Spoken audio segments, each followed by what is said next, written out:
cette table ronde que je suis ravie d'animer porte sur la thématique suivante: antisémitisme, antisionisme et questions coloniales. Alors une thématique centrale, non pas que les autres le soient moins évidemment, mais centrale parce qu'elle constitue, en tout cas il me semble, un nœud du débat contemporain et en particulier à gauche. Un nœud qui pose la question, en somme, du rapport entre sionisme et colonialisme. On voit bien dans le débat public actuel qu'il existe une espèce de tentation forte d'assimilation du sionisme au colonialisme qui conduit donc de facto à sa disqualification totale, absolue de ses origines.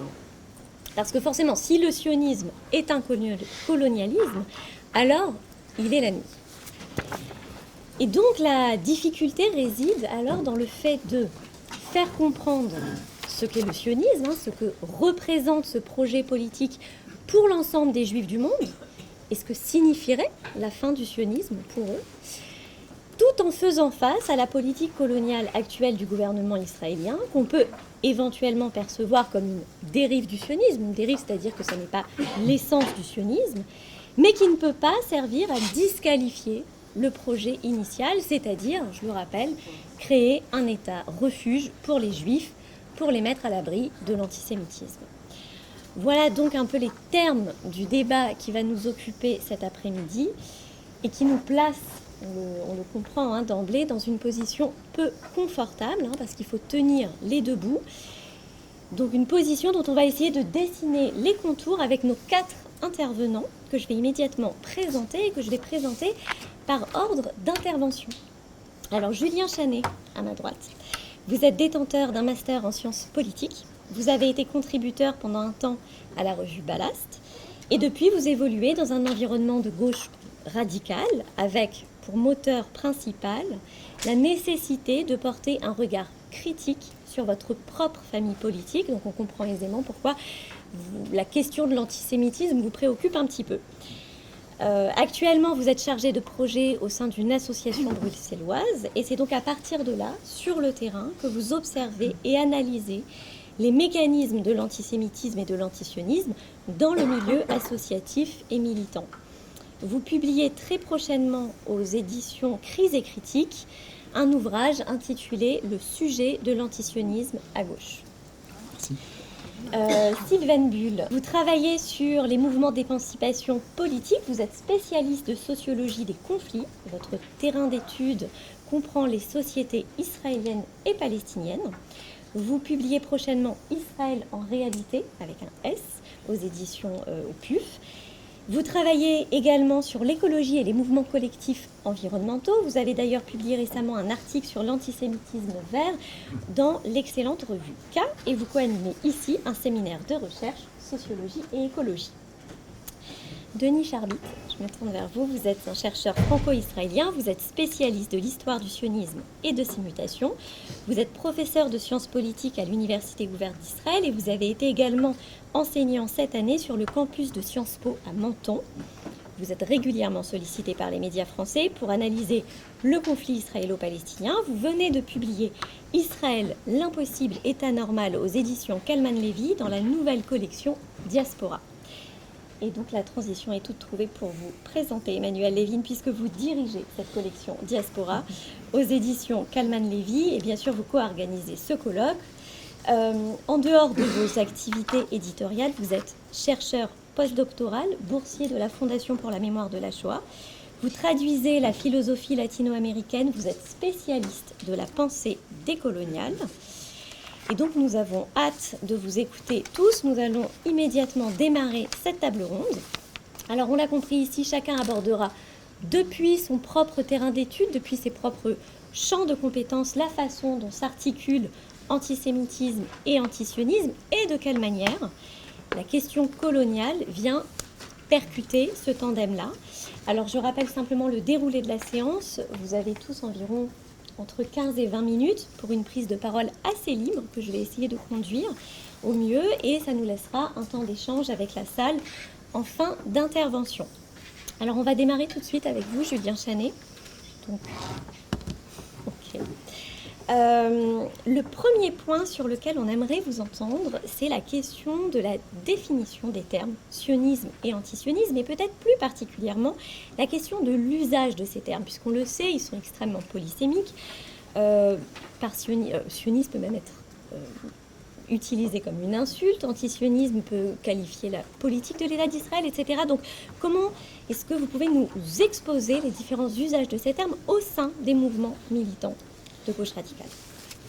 Oui, merci pour l'invitation, merci pour cette question et d'avoir mentionné le fait que j'écris effectivement un texte, peut-être futur livre, qui s'intitule Le sujet de l'antisionisme et qui est évidemment, pour ceux qui ont la référence, une référence justement l'envers du non-sujet de l'antisémitisme, qui est un article qui a beaucoup circulé et qui a été un peu, à mon sens, un révélateur des dysfonctionnements à gauche. Et moi, j'ai renversé le terme pour voir que c'était pas un non-sujet, l'antisionisme, c'était un vrai sujet. Ici aussi, parce que c'est un sujet extrêmement prépondérant et qui prend beaucoup de place. On peut peut-être préciser l'auteur de l'article. Oui, alors il y en a plusieurs. D'accord. C'est un collectif avec Memphis Rydberg notamment, et je m'excuse pour les autres que j'ai oubliés. Donc un article écrit à plusieurs mains, publié dans la revue Vacarme il y a quelques années. Et donc ce sujet de l'antisionisme, pour revenir à votre question, c'est pas qu'un sujet, il y a aussi une question des définitions et des usages. Sur la question des définitions, je me tourne vers Denis qui a écrit un très bon bouquin qui est réédité aussi tout récemment, réactualisé. Mais ce qu'on peut dire, c'est que la définition n'est pas consensuelle. Il y a des propositions, il y a des socles communs, il y a des choses qu'on ne peut pas mettre de côté pour parler du sionisme.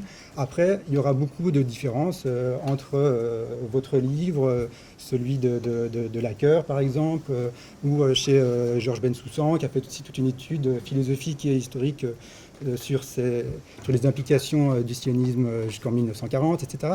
Donc on peut avoir beaucoup de sources différentes pour parler du sionisme et de fait pas mal de définitions différentes aussi, avec des nuances plus ou moins importantes, et qui font parfois l'objet de définitions polémiques, débats qui peuvent avoir des grandes valeurs théoriques et historiques et sociologiques également, il ne faut pas nier ça.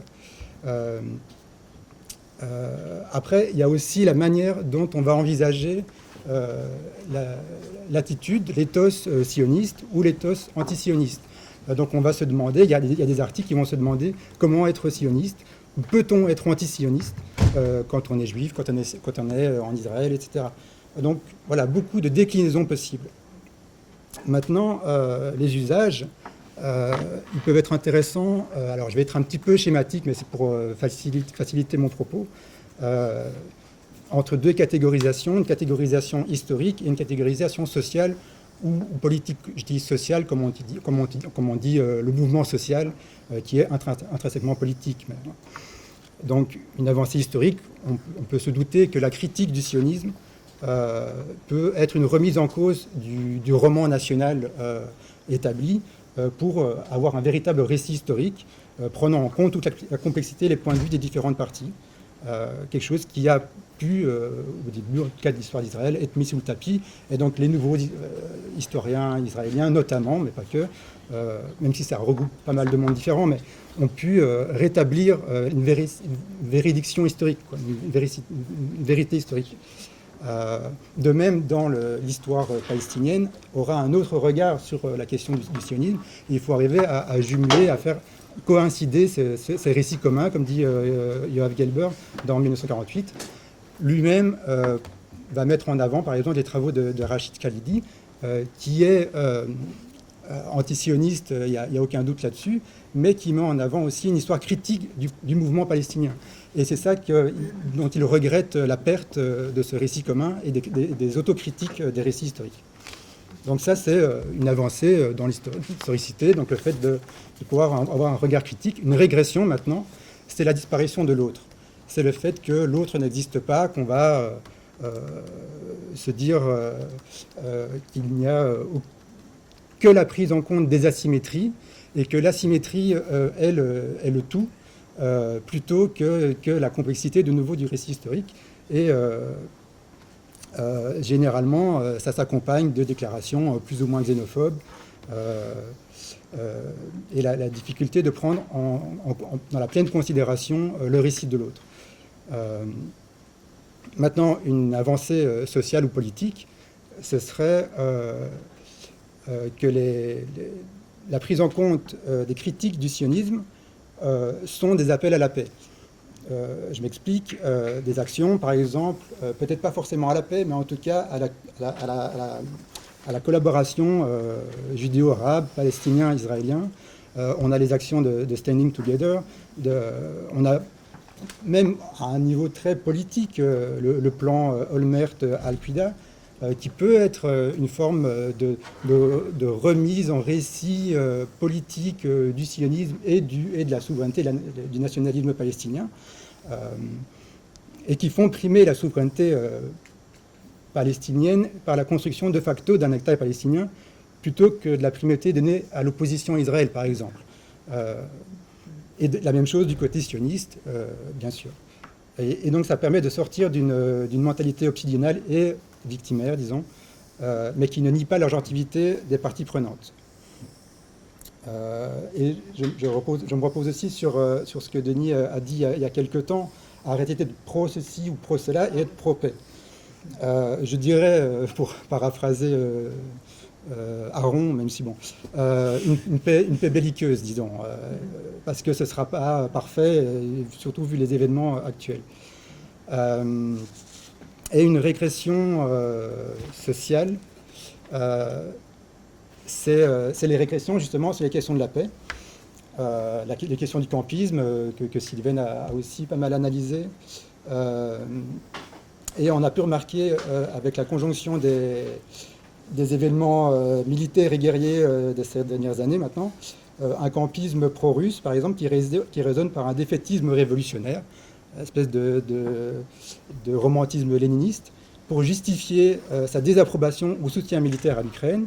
Et inversement, les mêmes vont soutenir avec plus ou moins de pincettes la résistance armée contre Israël, en mettant en comparaison l'aide militaire à l'Ukraine qui refusait par ailleurs.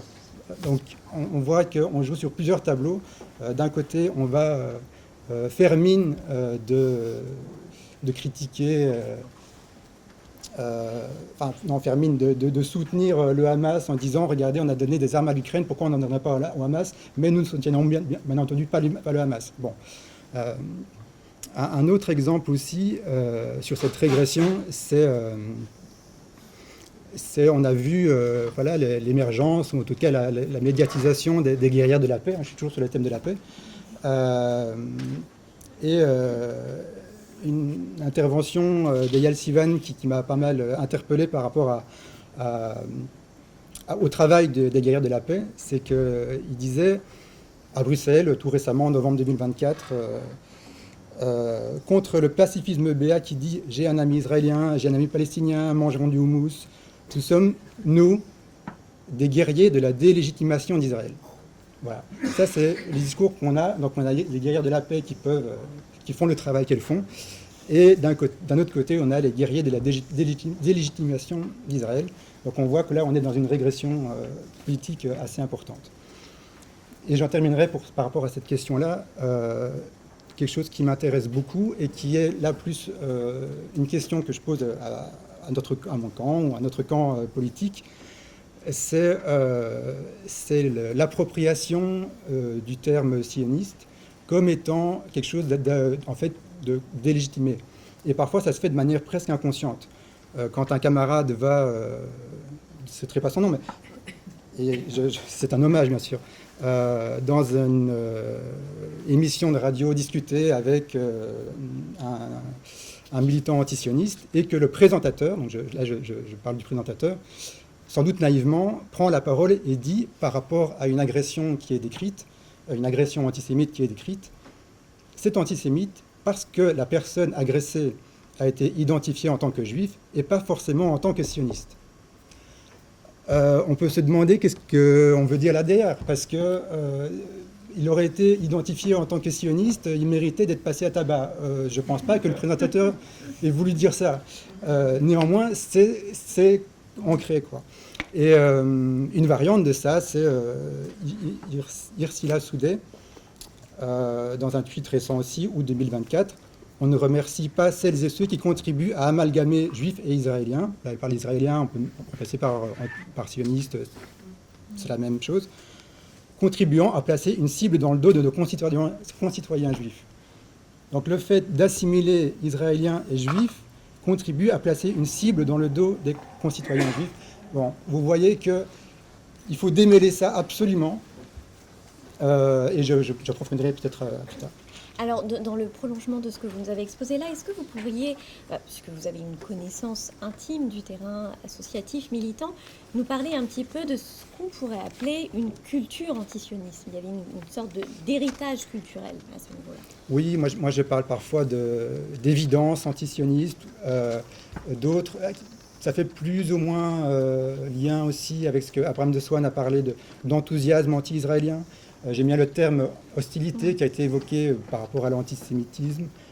Moi, je dirais aussi une hostilité anti-israélienne ou antisioniste qui structure. Alors, ce qui est vraiment compliqué, c'est que, évidemment, taper sur les collectifs militants, taper sur le monde associatif non marchand, etc., c'est un tropisme de droite, d'extrême droite extrêmement répandu. Pour autant, on ne faut pas s'abstraire de la critique et considérer, à l'aune des discours et des actions menées, de porter un regard critique. Donc cette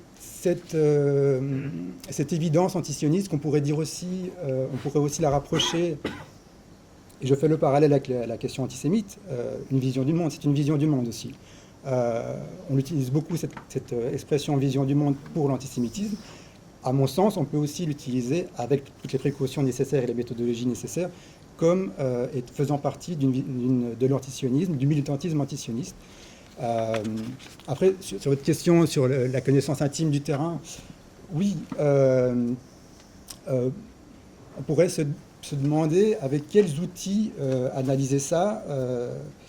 Il y a plusieurs outils en sociologie, mais disons que c'est arriver à ce que le militantisme antisioniste devienne un objet d'étude, un objet d'analyse, et passe par les fourches codines, j'ai envie de dire, de la sociologie du militantisme, et comprendre la question de la routinisation, quelque part, de cette pensée. Et donc là, on peut faire référence aux théories de la structuration, par exemple, de Giddens. Bon, il y a d'autres choses, mais celle-là, elle est intéressante parce qu'elle parle justement de toutes ces routines et de la solidification, de la naturalisation, de la cristallisation d'un flux social qui crée des conventions. Et donc c'est à partir de ces conventions qui ont des effets concrets, qui, à force d'itération, s'éloignent de la réalité tout en prétendant la décrire pour devenir une idéologie. Et donc c'est tous ces flux qu'il est intéressant de voir. Et donc en fait, en réfléchissant comme ça, on considère que la question antisioniste est, comme je disais, un objet d'analyse et mérite sur lui un regard qui soit différent de simplement une opposition politique et fait de l'antisionisme autre chose qu'un moment négatif de la dialectique qu'il y aurait entre sionisme et antisionisme.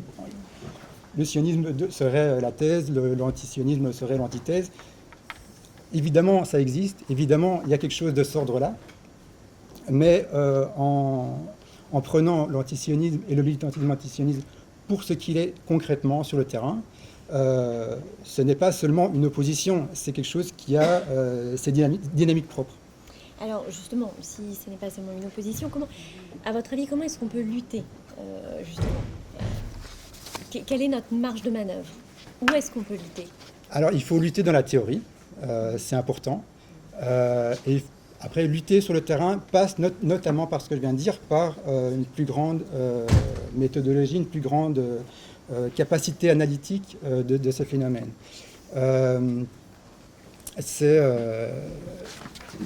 par exemple repenser, comment dire,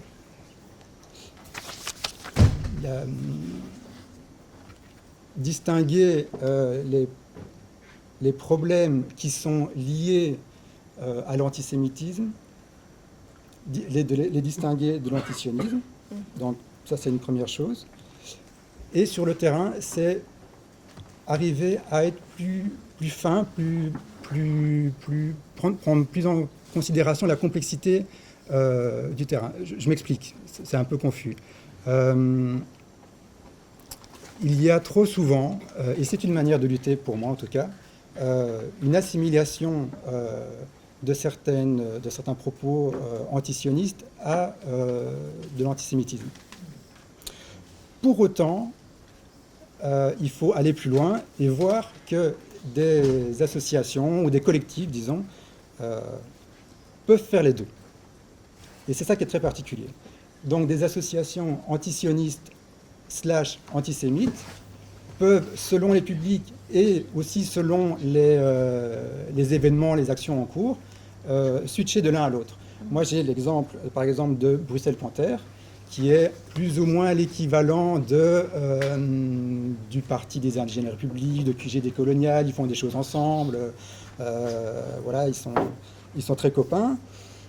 Il y a quelques années, à Bruxelles, en Flandre, à Alost, a eu lieu un carnaval où il y avait eu des caricatures antisémites, négrophobes également. UNIA, qui est le centre de l'égalité des chances et contre la discrimination, un centre fédéral tout à fait institutionnel, avait émis une note critique, mais très faible par rapport à ça. Et parmi ceux qui ont été les plus à l'avant-plan, à l'avant-garde de la critique du festival d'Alost, figure Bruxelles Panthère. Et donc ils ont endossé la critique de l'antisémitisme. Ils ont fait des tribunes dans la presse.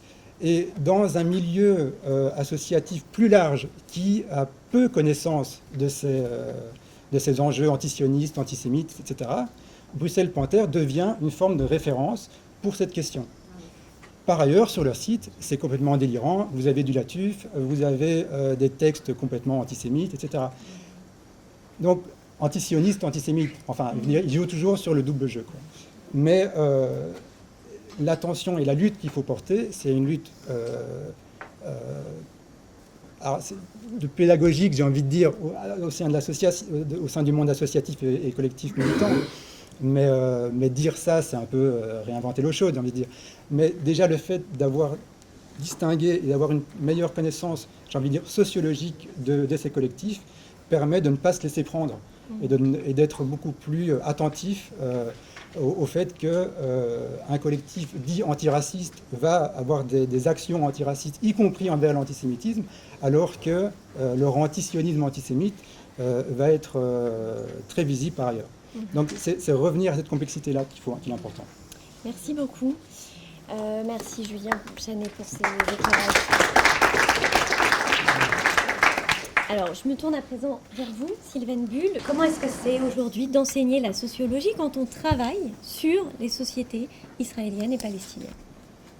Oui, avant je travaille surtout en Israël, mais j'ai en effet par le passé, j'ai tenté de franchir un pas et d'aller de l'autre côté, mais c'est très compliqué pour des raisons de porosité administrative, intellectuelle et autres. Alors, moi, je voudrais faire une petite sociologie de l'antisionisme, entre guillemets, étudiant, comme problème public. Donc, il y a le comité Palestine qui montre bien qu'il y a un vrai succès de ces campements, entre guillemets, étudiants dévoués à la cause palestinienne.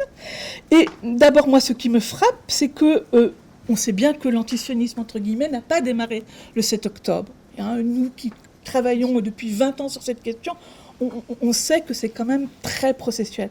Mais alors, pourquoi le campement palestinien a une telle visibilité et tellement performatif ?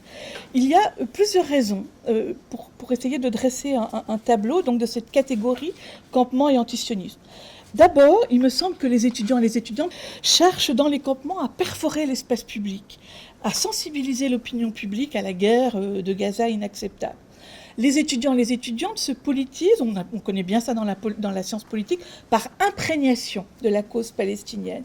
Ils exigent en premier lieu, et c'est tout à fait louable, que les universités, leurs instances, condamnent les massacres à Gaza, quittent leur neutralité habituelle, ça c'est un point extrêmement important, parce que c'est assez nouveau, pour se comparer avec les campus américains. Moi je rejoins ce que disait Philippe ce matin, les occupations ont un style, leurs objets fétiches, le keffiyeh, la pastèque, le slogan, le tag, le graffiti, les badges. Donc tout cela sont une forme de customerisation de la cause, des objets autonomisés de leurs signifiants et de leurs références qui se promènent entre les campements. Et ça, c'est quelque chose d'assez intéressant parce que cela dit que ce sont des signes consommables qui sortent de leur signifié et s'autonomisent comme signes avant tout émotionnels, d'indignation et d'empathie. Et c'est parce qu'il y a ces signes qui s'appellent le keffiyeh, la pastèque, le tag, Palestine vivra, etc., que les étudiants rallient d'autres étudiants et d'autres étudiantes, mais rallient aussi Solidaire, CGT, NPA, les collectifs anti-sionistes juifs comme Tzedek qui ont pignon sur rue dans cet établissement, ou non-juifs comme Parole d'honneur qui a aussi pignon sur rue ici. Donc, en fait, ça c'est une première forme de caractérisation de la catégorie.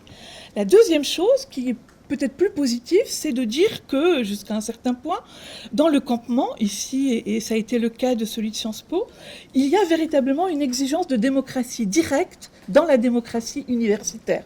Ça a été particulièrement sensible ici, où les étudiants et les étudiantes de la cause, au fond, signifiaient autre chose aux instances qui ont été vraiment très malmenées. Elles disaient qu'elles n'étaient pas d'accord avec la politique de gouvernance néolibérale, de ce campus néolibéral qui ne ressemble à rien, etc., etc. Donc une cause qui permet de signifier une insatisfaction beaucoup plus large. Et ça aussi, c'est intéressant de voir que le campement, la cabane ici, s'inscrit dans la continuité d'autres occupations que l'on connaît bien, les squats, etc. Et s'inscrit dans la continuité des luttes sociales comme la réforme des retraites, etc. Et moi, je suis d'accord avec Julien qu'il faut véritablement maintenant percoler, arriver à intégrer cette catégorie dans la sociologie du militantisme. Donc, en fait, il s'agit de rendre visible l'indignation, quitte à conflictualiser l'arène universitaire.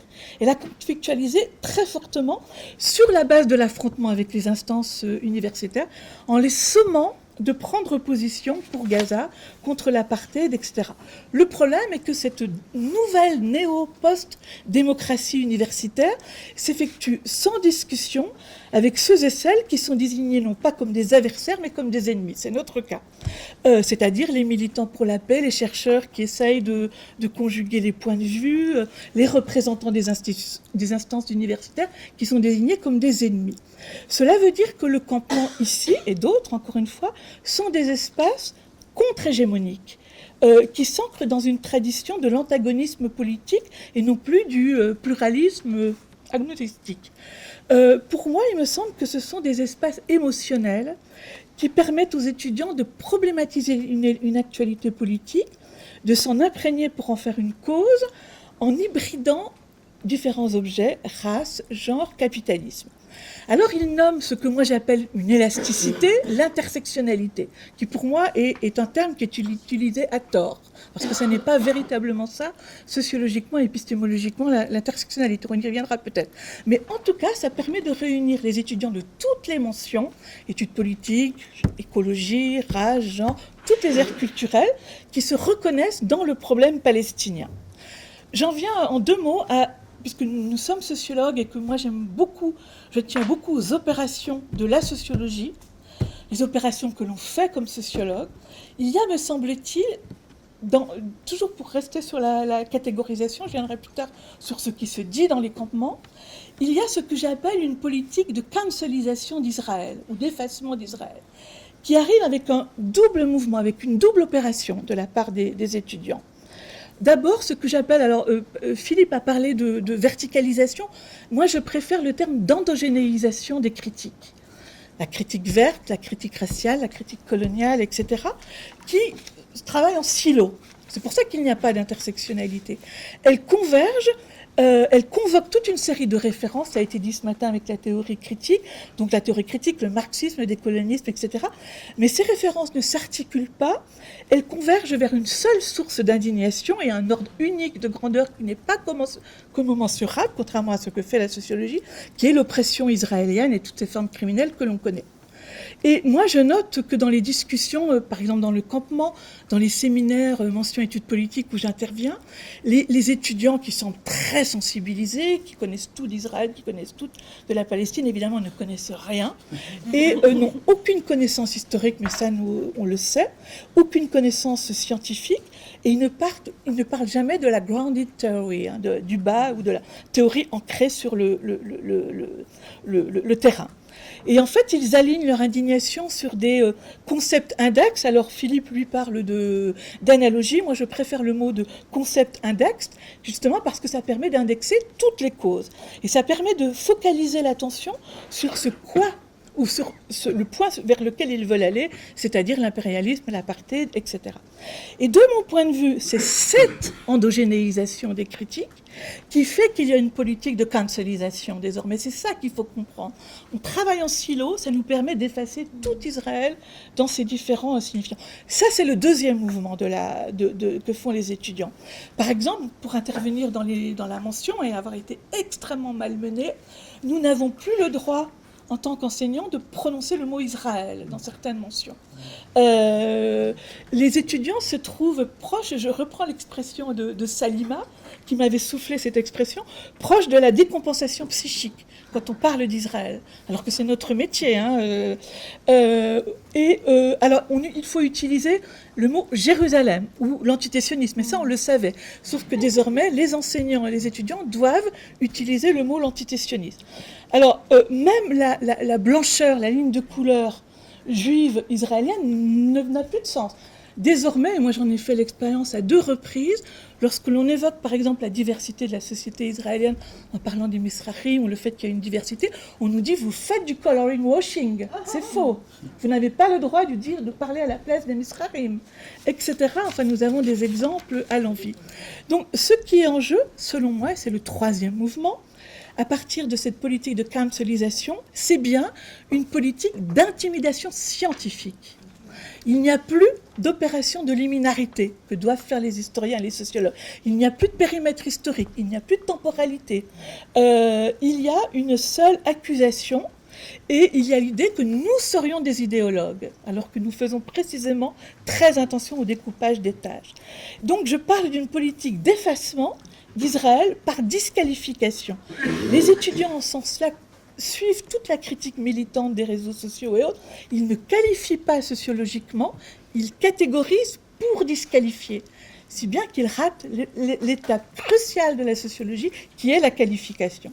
Et ça, c'est un trait qui est vraiment répandu ici à l'école de hautes études et qui suit l'idée, je termine là-dessus, l'idée qu'on reviendra là-dessus plus tard, qu'il me semble que les étudiants suivent la critique qui, elle, a perdu le sens des réalités.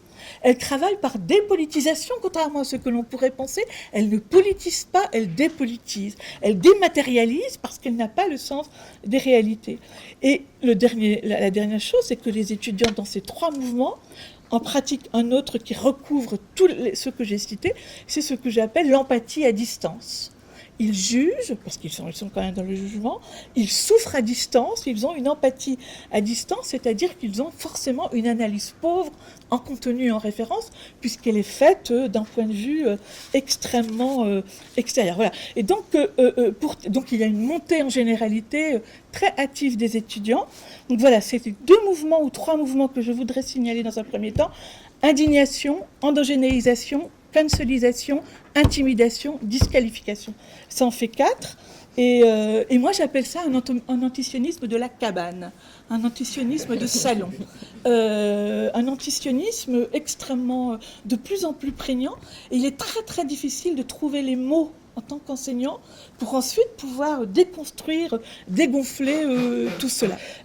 En fait, les étudiants parlent d'eux en parlant de la Palestine. C'est la Palestine et moi, et moi, ET. Nous sommes tous des enfants de Palestine, disent-ils. C'est donc littéralement poser la blessure palestinienne comme une blessure, non pas universelle, parce que c'est un mot qui serait détesté, mais une blessure qui s'adresse à chacun d'entre nous et surtout à chacun d'entre eux. Donc c'est ce que j'appelais l'empathie à distance, mais c'est-à-dire une empathie qui porte en même temps une blessure, qui parle de la blessure palestinienne dans laquelle ils se reconnaissent. Alors par exemple, je donne quelques exemples. Donc la solidarité avec Gaza est toujours associée à des expériences individuelles. Elle met en avant un concernement, une indignation individuelle. La blessure palestinienne est la blessure de tout un chacun. Par exemple, les étudiants disent la Palestine, c'est nous. Nous avons tous été élevés avec la Palestine. Je suis une étudiante qui comprend les Palestiniens parce que je suis victime en tant que migrant d'embûches administratives. Je comprends les Palestiniens parce que j'ai des problèmes de logement, etc., etc. La Palestine, mère de toutes les causes. Et donc, en fait, c'est un problème que de s'identifier aux victimes palestiniennes par la construction d'une relation entre le « eux » et le « nous », étudiants, qui ne permet plus de distinguer les sources de souffrance, puisqu'elles les nivellent forcément. Alors, par exemple, on ne parle pas dans les campements des injustices que pourraient subir les femmes, qu'elles soient musulmanes ou juives. On ne parle pas des morts, thaïs, ou bédouins qui ont eu lieu le 7 octobre. On ne parle pas des lieux d'intersectionnalité réelle, les travailleurs, ou les Misrachim, les Palestiniens d'Israël, etc. Et donc, c'est ce que j'appelle, et je termine là-dessus, parce que j'aime beaucoup les opérations critiques et les mots, un poly-antisionisme, un antisionisme qui est polyvalent. Je peux parler de tout puisque je parle de moi. Je parle de moi, donc je parle de la Palestine.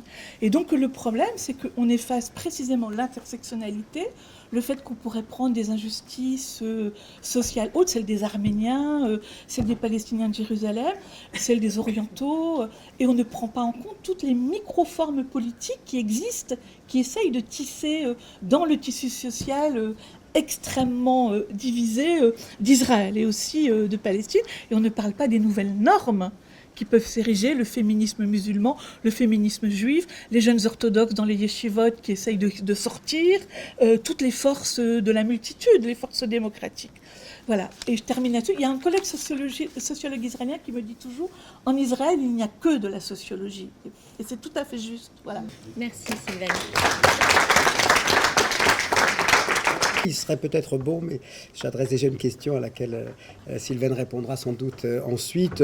Combien d'étudiants sont concernés ? C'est-à-dire, est-ce que c'est vraiment tout le campus ou est-ce que c'est vraiment... et c'est pas pour minimiser l'importance du mouvement que de s'interroger sur la propagation, puisque de toute façon, il y a identification, quand bien même tout le monde ne participe pas sans doute de cette même mobilisation. Je voudrais donc...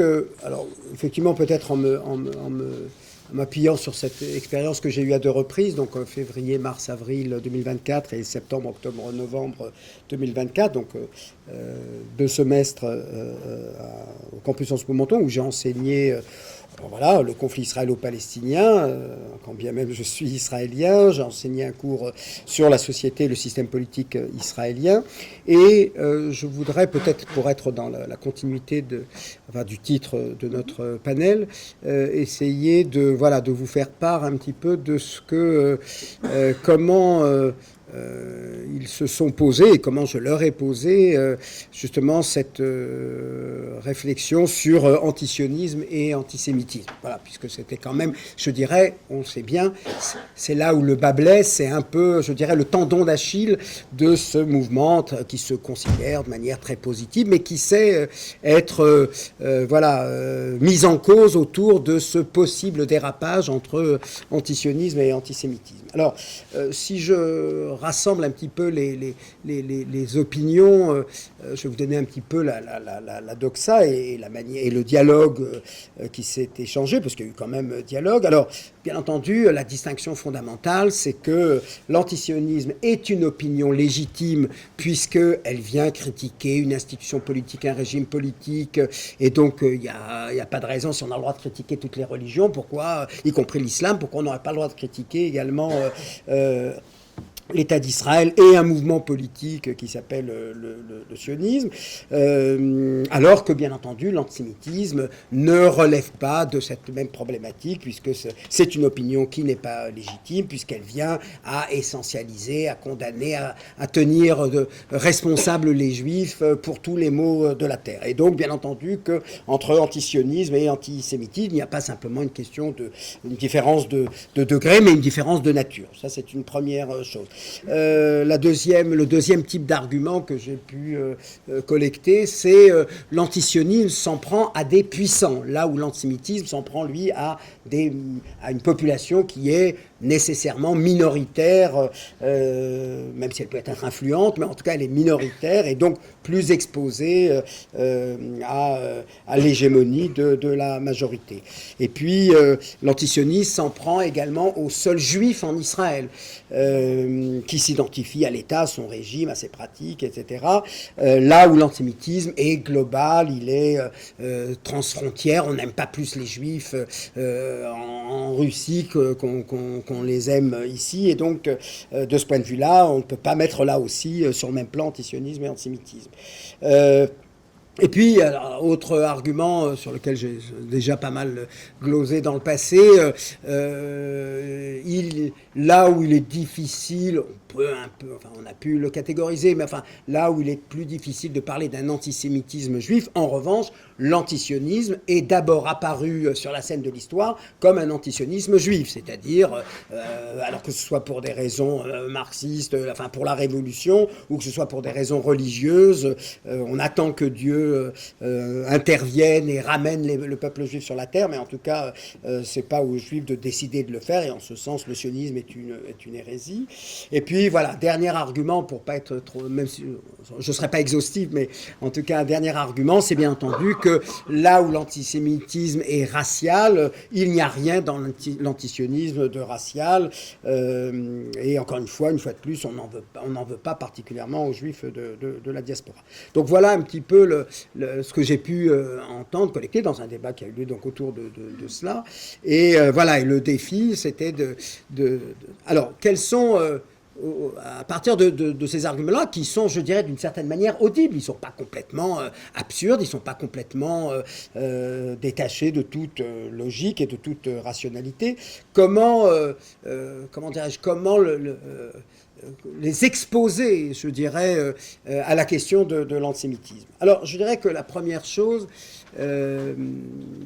et je dirais que ça, alors dans certains cas, ce que j'ai pu leur dire a bien fonctionné, dans d'autres cas un peu moins. Mais la première chose que je leur ai dit, c'est que l'argument qui consiste à, quand un antisioniste est sommé ou de se situer par rapport à l'antisémitisme, la réaction qui consiste à faire de la dénégation totale, je leur dis, ça c'est le piège. C'est-à-dire, à partir du moment où vous êtes mais ça n'a rien à voir avec l'antisémitisme, là il y a déjà un problème. Parce que, à partir du moment où, en tant qu'antisioniste, vous êtes en opposition frontale avec des millions de juifs, c'est presque un juif sur deux si on compte Israël, et si on prend la diaspora favorable à Israël, ça fait trois quarts des juifs. Vous ne pouvez pas, dans la même foulée, dire ça n'a absolument rien à voir. Et alors, en général, je remettais en lien la déclaration de Hollande, en disant d'ailleurs avec un peu d'ironie, vous savez, je ne suis pas président de la République. Et alors, lui pouvait dire ça n'a rien à voir avec l'islam, mais désolé, ça a nécessairement à voir. Donc, cette question, leur montrer, les mettre, enfin les exposer à cela que faire de la dénégation immédiate, automatique, c'est pas possible, je suis de gauche donc je peux pas être antisémite, je suis antisioniste donc je ne suis pas antisémite, ce type de délégation ne tient pas la route. Voilà, il y a quelque chose ici qui ne fonctionne pas. J'ajoute également, là ça rejoint le propos de Sylvain, la globalité de l'accusation. À partir du moment, et ça m'est arrivé d'ailleurs de les exposer en leur disant, en soumettant à ce test-là, qui marchait très souvent, c'est dites-moi quelque chose de positif en Israël. Et le plus souvent, ils étaient donc incapables de répondre une chose, de dire qui pouvait être positif en Israël. Et là, je leur dis, donc, là, vous exposez au risque de l'irrationalité. C'est-à-dire, puisque rien n'est à sauver, puisque tout est à condamner, ben là, il y a quand même ici peut-être un problème. La troisième chose, c'est le recours au répertoire, enfin des figures, des tropes, des images qui sont puisées directement dans le répertoire antisémite, les médias dominés, etc. Enfin voilà, ce qui, d'une certaine manière, va circuler de l'extrême droite, peut rester aussi à l'extrême droite, mais peut circuler également de l'extrême droite à l'extrême gauche autour de la domination. Dans la mesure où un des concepts fondamentaux, c'est la domination. Et le fait d'associer domination aux Juifs expose, oblige à vous poser la question et pas à la rejeter en disant nous sommes loin de tout cela. Dernier point, ou avant-dernier point, le fait de ne parler de l'antisémitisme que sous le signe de l'instrumentalisation. Là aussi, il y a quelque chose qui ne va pas. Parlez-moi de l'antisémitisme, dites-moi les machins, etc., reconnaissez les faits, et après vous dites, note de bas de page, il y a aussi de l'instrumentalisation par Israël, par le CRIF, par les Juifs, etc. Très bien, c'est concevable, c'est admissible, ça doit être discuté. Ne parler de l'antisémitisme que sous l'angle de l'instrumentalisation, là, il y a quelque chose aussi qui ne passe pas. Et puis, voilà, pour terminer, je dirais que l'exercice auquel j'ai apprêté, alors, là maintenant, je renverse, je vais prendre un pas de côté, puisque tout le monde a employé cette expression-là, donc je la reprends aussi à mon compte. Et le pas de côté, c'est pour dire, attention, une fois cet exercice effectué, il faut tous nous garder de dégainer l'antisémitisme comme réflexe à chaque propos qui nous déplaît. Voilà. Ça, je le dis par expérience, par prudence, par sagesse, etc. Ce n'est pas qu'il faut exclure l'accusation d'antisémitisme vis-à-vis de propos qui peuvent être tenus, de propos donc antisionistes, mais il faut que ce soit l'arme du dernier coup. Voilà, c'est la bombe atomique, c'est-à-dire une fois que tous les moyens conventionnels ont échoué, à ce moment-là, on peut sortir parce que de nos jours, l'accusation d'antisémitisme, si on dégaine l'antisémitisme comme ça au premier coup, il n'y a plus de débat. L'antisémitisme fonctionne. L'accusation d'antisémitisme fonctionne comme une censure. Ça veut dire, finalement, il n'y a pas de débat puisque c'est de l'antisémitisme et ce n'est que de l'antisémitisme. Donc, l'avoir en tête, l'utiliser si c'est nécessaire, mais ne pas se précipiter. Et je trouve de ce point de vue-là que ce qui se fait dans presse, radio, institutions juives, etc., consiste à tout bout de champ débusquer de l'antisémitisme. Ça rassure sans doute parce que vraisemblablement on aime bien avoir des ennemis et se dire qu'il y en a de plus en plus. Moi, c'est pas mon cas, mais en tout cas, c'est contre-productif et ça empêche toute discussion, là où je considère que entre ces antisionismes-là, alors on a parlé de polysémie, je finirai par là pour dire, première chose à faire quand quelqu'un vous dit qu'il est antisioniste, c'est lui demander qu'est-ce qu'il entend par là. Parce que le plus souvent, vous aurez des définitions qui n'ont absolument rien à voir avec ce que nous entendons par antisionisme, c'est-à-dire le plus haut degré de l'antisionisme, c'est-à-dire, c'est même pas la délégitimation d'Israël. Moi, je veux dire qu'Israël soit délégitimé, qu'il le soit, c'est pas grave, pour autant qu'il puisse continuer d'exister. Donc c'est beaucoup plus que ça, c'est l'aspiration à ce qu'il disparaisse. Et j'ajouterais peut-être un dernier point, c'est à propos de la solution binationale. La solution binationale qu'on a tendance à considérer, là aussi de manière un peu systématique, donc c'est antisioniste, donc antisémite, vous délégitimez Israël, etc., etc. Et je pense qu'il y a trois réponses à faire, trois arguments à avancer. D'abord, la première, c'est que même si la notion d'universel leur est étrangère, il y a quand même un principe universel auquel ils adhèrent tous, à savoir que tout peuple a le droit à son autodétermination nationale.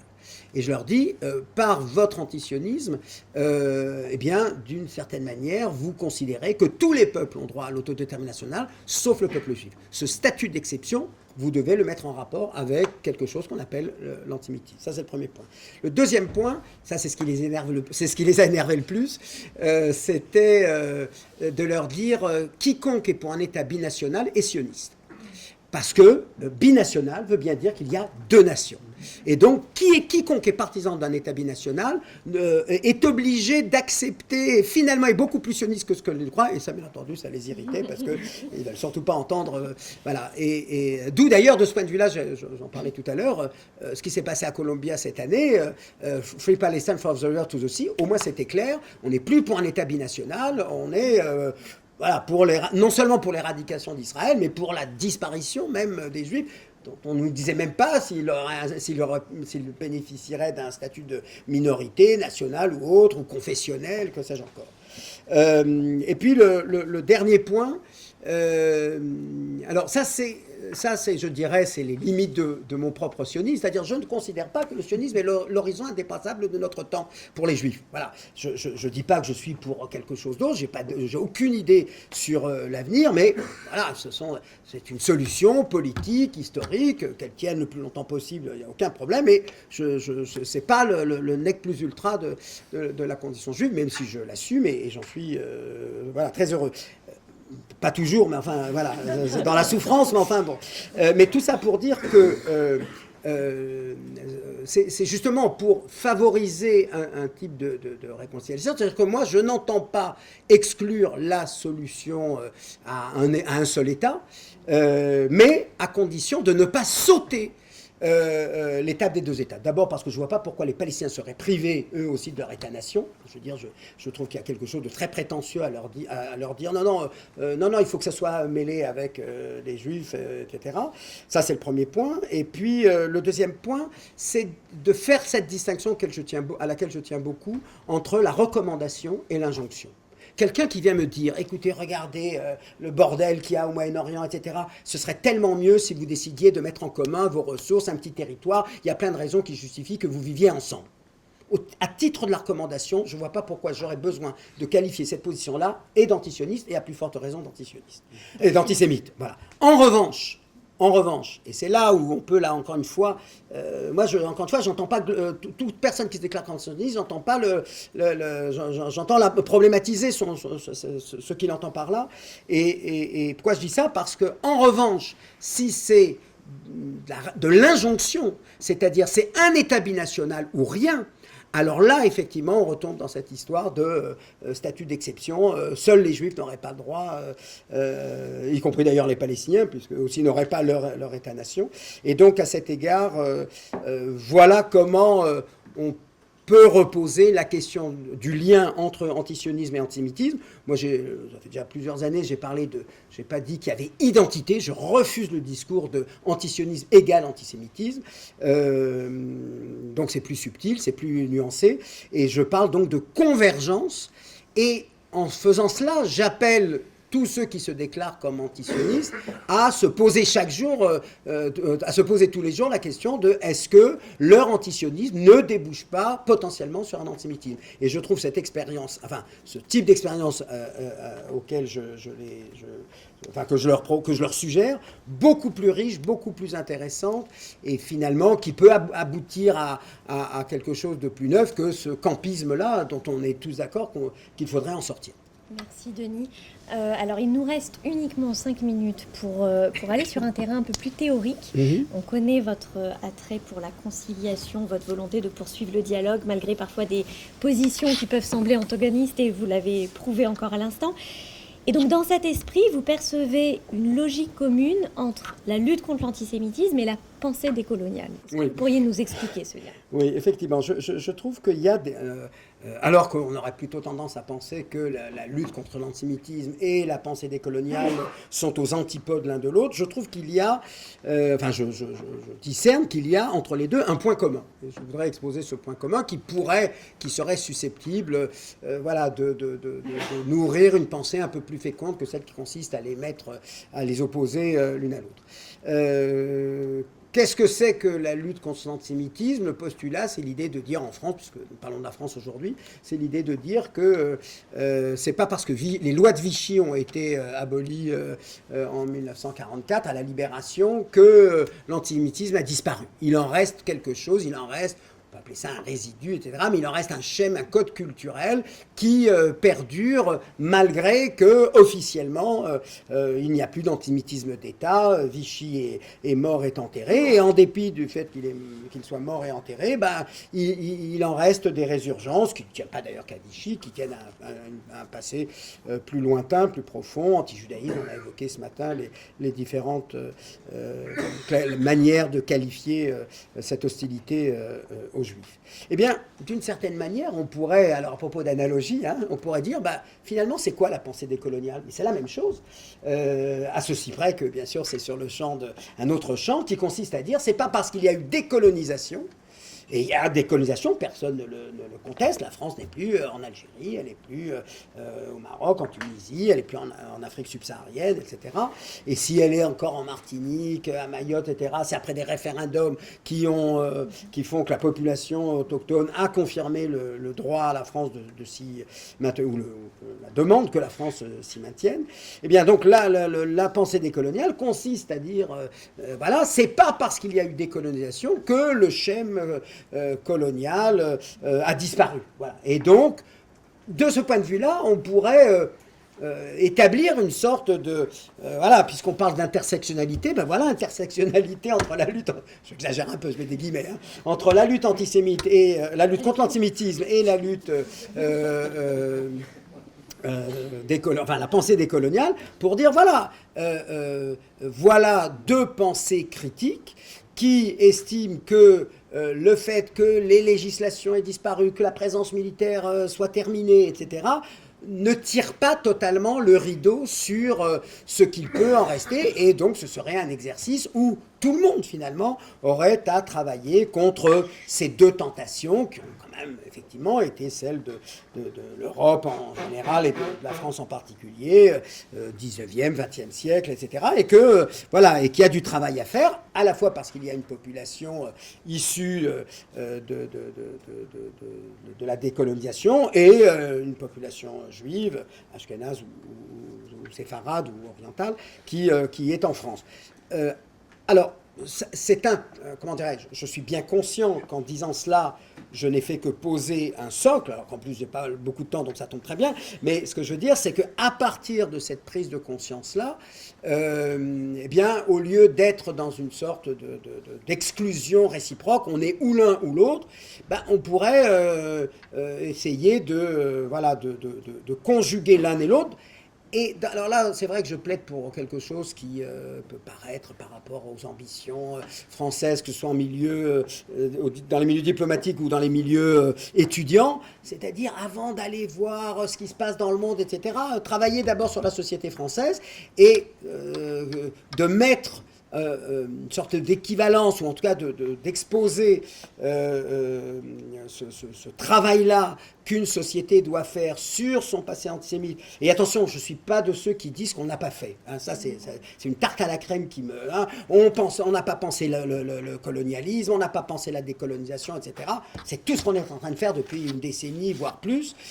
Donc, je ne suis pas de ceux qui disent qu'il y a refoulé... Je n'ai pas dit que tout avait été fait et qu'il y a encore du travail à faire, sans doute, mais le travail est en train de se faire. Et il y a peut-être ici donc une base qu'il conviendrait de creuser un peu plus, mais peut-être qu'Emmanuel va le faire comme relais. Voilà, merci. Merci.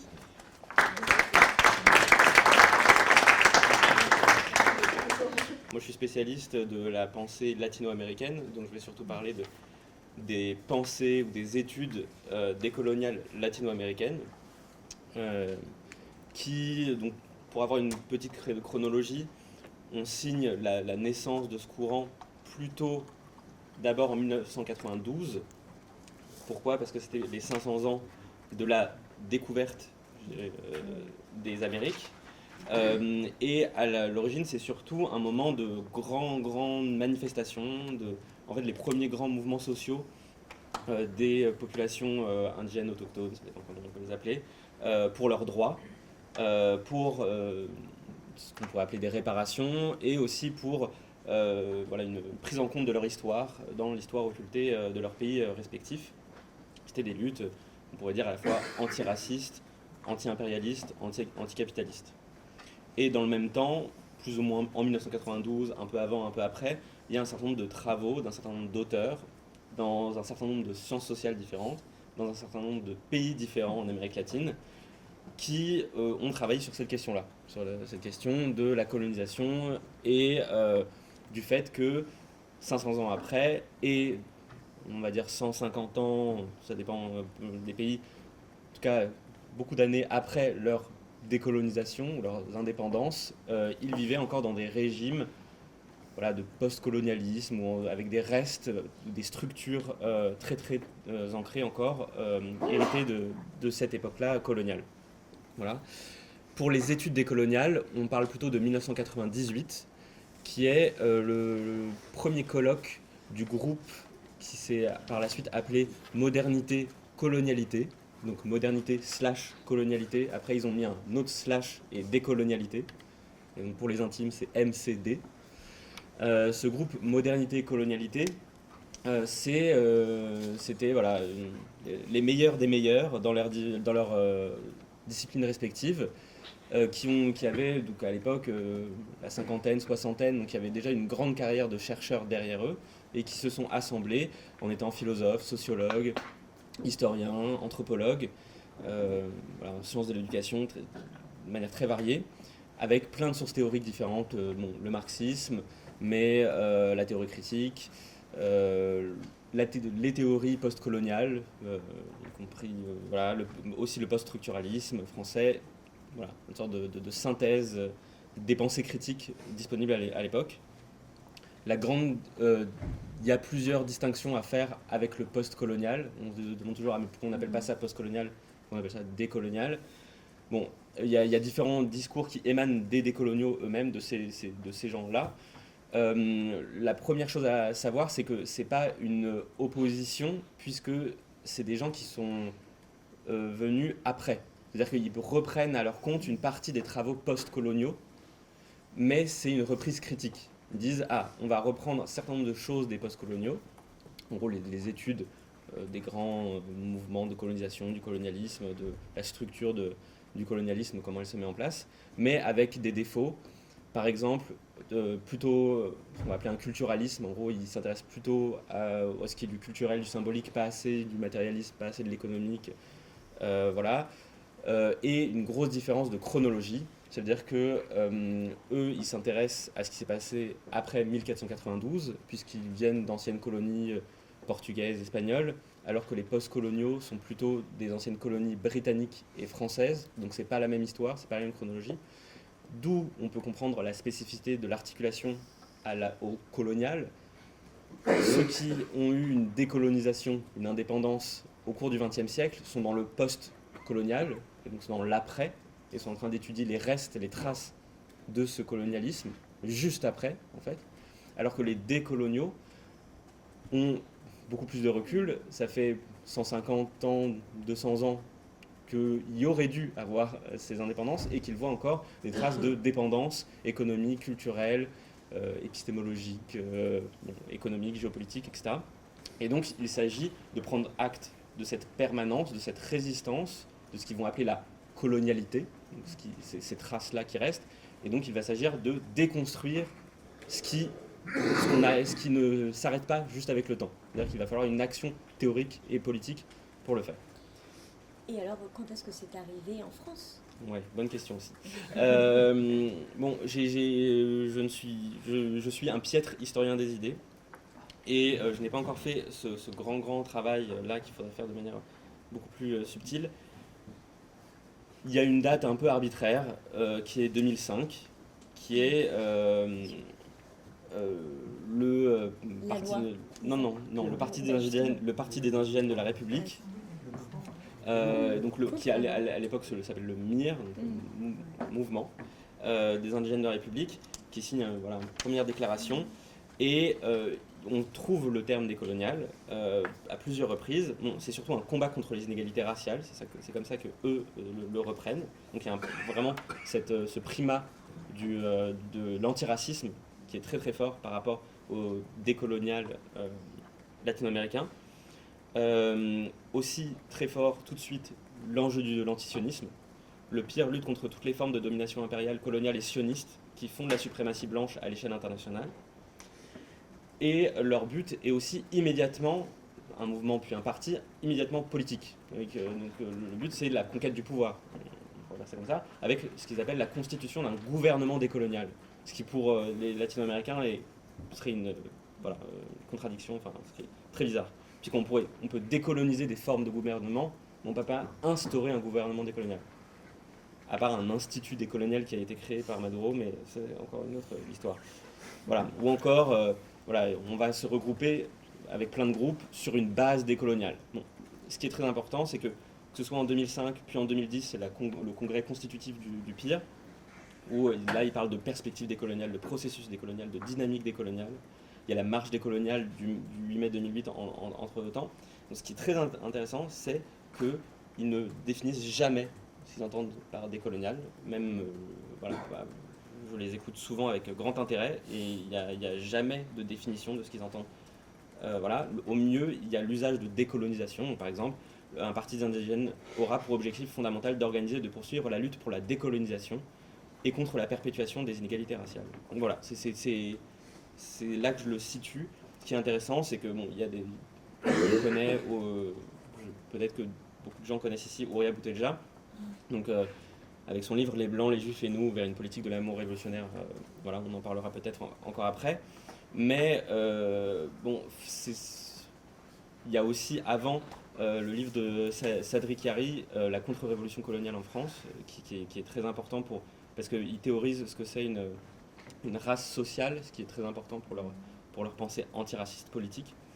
Et ce qui est très intéressant, c'est qu'il n'y a pas de fusion complète, une internationalisation complète entre les décoloniaux latino-américains et les décoloniaux français, et tout le monde est content et tout le monde est d'accord. Voilà, je le précise déjà, tout le monde n'est pas d'accord, puisque les latino-américains ne sont absolument pas d'accord entre eux. Donc, il y a des conflits extrêmement importants. J'ai dit de 1998, dès 2005, ils se scindent. C'est-à-dire que le groupe MCD, là, dont je parlais, ça fait 20 ans qu'il n'existe plus, en fait. D'accord ? Mais il y a quand même une porosité, des échanges, il y a des invitations à des colloques. Et donc, par exemple, la figure de cette passerelle-là, je dirais, ce serait plutôt quelqu'un qui s'appelle Ramon Grossfogel. Et donc, lui, il a à peu près le même logiciel, on va dire, que le PIR, puis QG décolonial, parole d'honneur, ou l'inverse, à voir dans quel sens vous voulez le prendre. Mais donc, c'est anticolonialisme, anti-impérialisme, antiracisme politique et antisionisme. Je dirais que c'est ça les quatre piliers. Alors justement, est-ce que vous pouvez nous dresser une espèce de cartographie des milieux décoloniaux ici en France et justement leur imprégnation enfin, quelle est la place de l'antisémitisme dans cette pensée-là ? Je vous ai dit très rapidement qu'en Amérique latine, ils n'étaient pas d'accord entre eux pour des raisons théoriques et des raisons politiques. Ils n'ont pas les mêmes traditions théoriques, ils n'ont pas les mêmes traditions nationales. Ce qui les unit pas mal, c'est l'anti-impérialisme anti-américain, ce qui peut créer des formes de campisme. Mais il y a la place de l'antisionisme, jusqu'à très récemment, était vraiment assez mineur. Il y a quelques personnes qui en parlaient de temps en temps, comme une des grandes causes anti-impérialistes du temps. Mon directeur de thèse, qui est aux États-Unis, par exemple. Mais voilà, très peu de propos sur l'antisémitisme. En France, j'ai parlé du PIR, QG décolonial, parole d'honneur. Donc le PIR est la chose la plus ancienne. Les deux autres sont apparus plus récemment et sur des formats différents, donc plus YouTube, Instagram, Twitch, qui pour viser différents publics. Mais en fait, il y a une extrême diversité apparente, et tous les mots sont importants, de la constellation décoloniale en France. Parce que, donc il y a ceux-là dont j'ai parlé, où il y a très peu d'universitaires d'études décoloniales. Il n'y a pas de centre d'études décoloniales en France, juste aussi, ça n'existe pas. Il y a quelqu'un comme Françoise Vergès qui a écrit Féminisme décolonial. Bon, il faut savoir que depuis la perspective de quelqu'un qui fait des études décoloniales, le livre est un livre féministe, mais le décolonial est pas très poussée, on va dire, en tout cas au niveau de l'armature conceptuelle. Il y a une chaîne qui est très intéressante qui s'appelle Histoire crépue de Someboy Vrenon, qui est très intéressante d'histoire décoloniale en fait, de la colonisation et de la racialisation. Il y a quelqu'un comme Mohamed Amer Méziane, qui est à Brown University, qui lui, d'ailleurs il n'aimerait pas que je dise qu'il est décolonial, mais bref, il est dans cette constellation-là. Il y a quelqu'un comme Norman Ajari, donc qui travaille plutôt dans les théories critiques de la race, donc dans l'antiracisme politique, on pourrait dire comme ça, qui faisait partie du pire, qui n'en fait plus partie. Il y a ensuite des gens qui sont dans le décolonial, ça veut dire qu'ils font des études décoloniales, disciplinaires. Et donc, ils sont donc j'ai parlé de l'histoire, même si ce n'est pas un universitaire, mais par exemple, quelqu'un comme Malcolm Ferdinand travaille sur un terrain et travaille dans des questions d'écologie. Et vu que c'est dans les Antilles, a des questions décoloniales très fortes à traiter. Il y a les rares connaisseurs et spécialistes de décolonial latino-américain, qui sont dans les études décoloniales, comme je citerai quelqu'un comme Philippe Collin ou Lissel Quiroz, qui ont écrit le livre ensemble Pensée décoloniale. Et juste, parce que ça nous intéresse un peu, ici, il y a le judaïsme décolonial, en France, représenté par le collectif de juifs et juives décoloniaux, Tzedek, et donc qui, je cite, lutte contre le racisme d'État en France et pour la fin de l'apartheid et de l'occupation en Israël-Palestine. Et j'ai lu avec intérêt tous leurs textes et je les écoute aussi très fréquemment. Là encore, le signifiant décolonial est un signifiant non seulement flottant, mais en fait vide, puisqu'il n'y a pas de théorisation de ce qu'est un geste critique décolonial, parce qu'en fait il n'y a pas de connaissance, je pense. Il y a peut-être une connaissance de l'histoire, du sionisme, etc. Je ne leur nie pas ça. Mais il y a un manque de connaissance des théories décoloniales latino-américaines.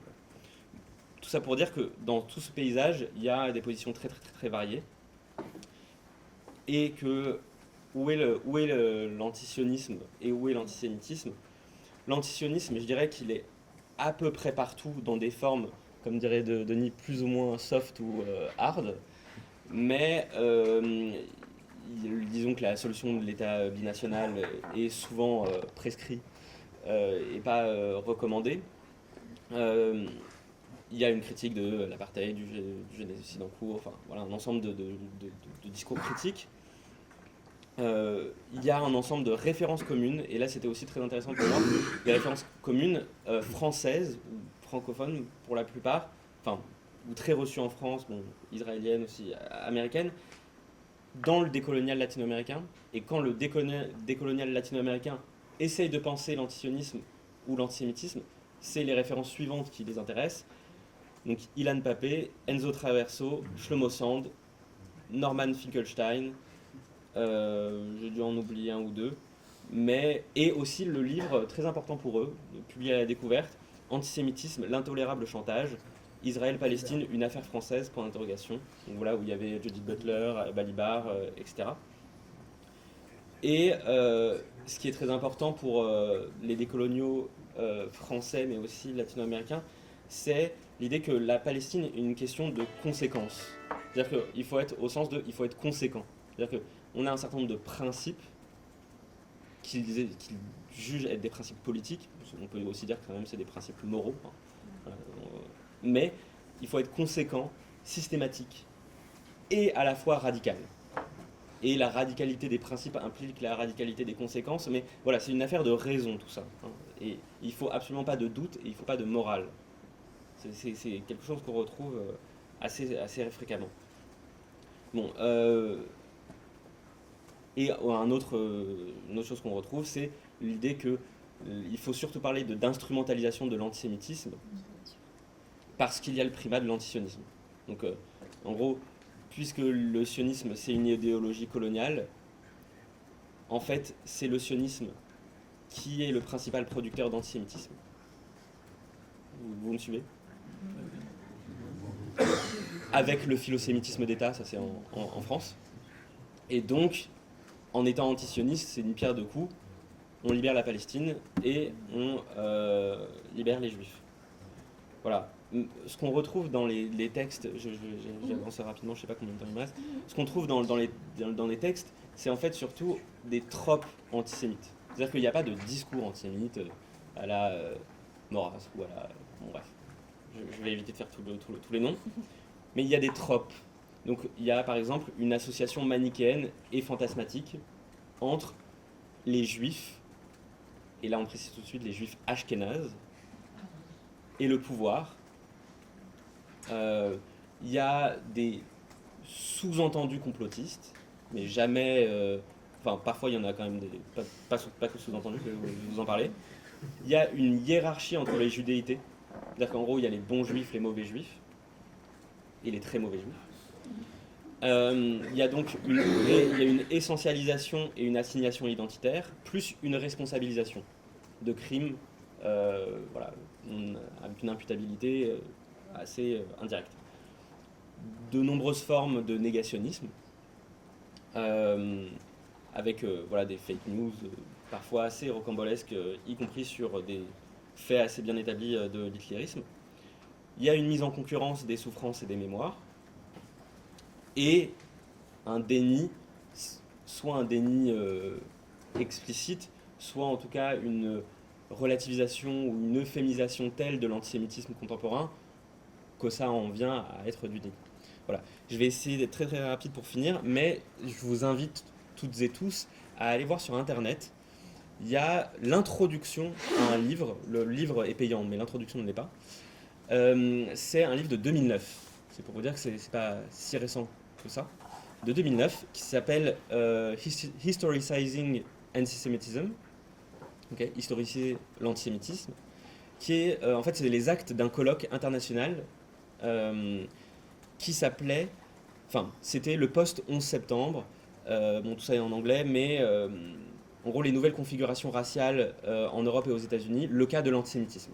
Et donc, c'était un colloque qui, je vous le dis, avait été organisé à Paris le 29 et 30 juin 2007 par Lewis Gordon, qui est un philosophe juif noir américain qui est à la fois le fondateur un grand pionnier des études théoriques critiques de la race et des études afro-juives.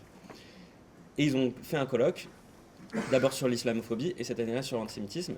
Et on y retrouvait, par exemple, pour des gens connus en France, des gens comme Michael Levy et Étienne Balibar. Okay, c'est juste pour vous dire un peu comment des configurations, des constellations s'agencent les unes avec les autres. Je pourrais vous dire des choses, plein de choses. Je vais juste dire des petites bribes comme ça que je récupère dans l'introduction pour vous entendiez, mais je vous invite vraiment à aller voir. Donc, en gros, première chose qui frappe, il n'y a aucune référence à de la littérature, au sens des études sur l'antisémitisme. C'est-à-dire que les grands travaux classiques sur l'antisémitisme sont totalement absents, à part ceux que j'ai cités, Finkelstein et autres. Il y a quelque chose d'assez exceptionnel, parce que c'est vraiment, on sent que ça les obsède, parce qu'ils théorisent encore et encore, de dire qu'il y a antisémitisme, mais le vrai antisémitisme, c'est l'antisémitisme anti-musulman ou anti-arabe. D'accord ? C'est-à-dire que l'antisémitisme, puisqu'il vous explique que les sémites, c'est nanana, donc sémitisme, donc antisémitisme, et donc ils opposent et hiérarchisent l'antisémitisme anti-arabe ou anti-musulman par rapport à l'antisémitisme anti-juif, et ils appellent antisémitisme sémitique, l'antisémitisme des musulmans contre les juifs, donc interne au groupe sémitique, essayez de me suivre jusqu'au bout. Et cet antisémitisme-là n'a pas existé entre 1492 et 1948. Il y a eu seulement les pogroms, exterminations, massacres en Europe par des Européens chrétiens, et que c'est les Européens chrétiens et les Juifs européens qui ont importé l'antisémitisme anti-juif dans ces espaces géoculturels. Voilà.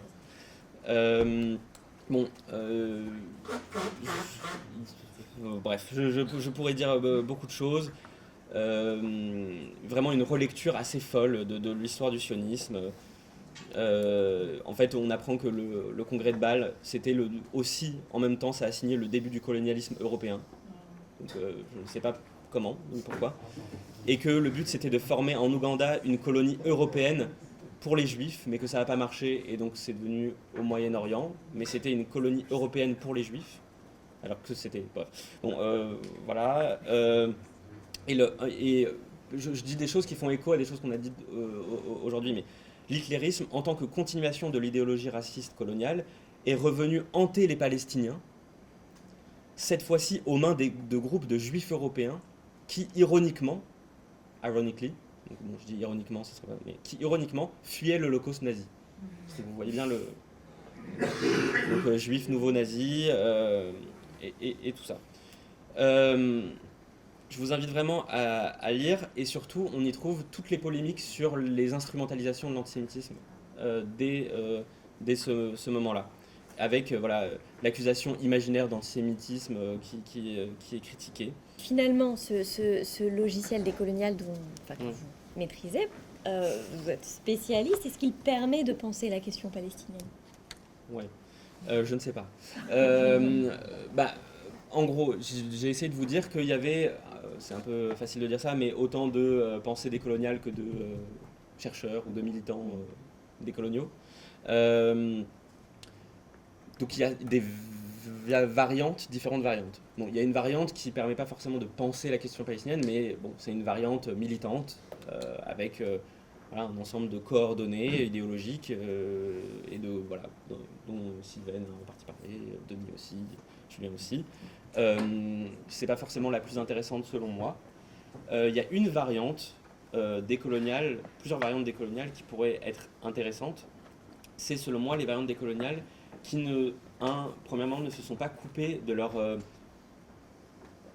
enquête, de leurs travaux d'archives, puisqu'en fait il y a un certain nombre de chercheurs décoloniaux qui ont fait des travaux dans les archives de la colonisation en Espagne, ou donc qui ont un métier de sociologue, d'historien, et donc qui peuvent faire quelque chose qui est de décoloniser l'histoire de tel endroit. Donc, moi, ce que je dis souvent, quand on dit le décolonial, c'est que c'est déjà mal parti. Parce que le décolonial, on pourrait rajouter directement isme. En fait, c'est directement une idéologie. C'est le décolonial. Et en fait, on ne sait plus trop ce que ça veut dire. Ce qui est intéressant, c'est décoloniser, éventuellement.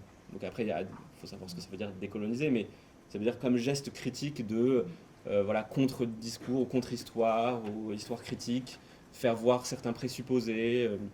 Et donc là, il y a des travaux de décolonisation de l'histoire de la Palestine et d'Israël, ou de l'histoire du sionisme, qui peuvent être intéressants, de suivre comment la matrice coloniale, comment l'idéologie coloniale est apparue chez Herzl, et d'ailleurs comment elle a été modifiée chez lui, comment dans les années 20, 30, dans différents secteurs ça s'est modifié, comment 48, 49 ont été des jalons.